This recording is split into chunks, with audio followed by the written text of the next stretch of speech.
Pilipino. Namubunyi ngayon ng ICC dahil meron silang First Asian. Ano? First Asian, namubunyi ka? Pero yung Tony Blair, at least 300,000, hindi ito tumutugis ng kriminal, ha?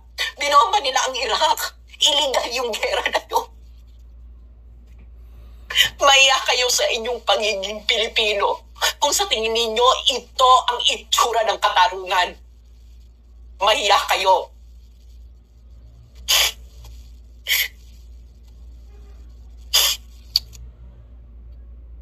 Kayo mga sundalong Pilipino, mahiya kayo sa mga pagiging Pilipino ninyo, hindi kayo Pilipino. Kayo ay mga tuta ng dayuhan. Hindi nyo nakikita to? Kung anong itsurang ano to? Ha?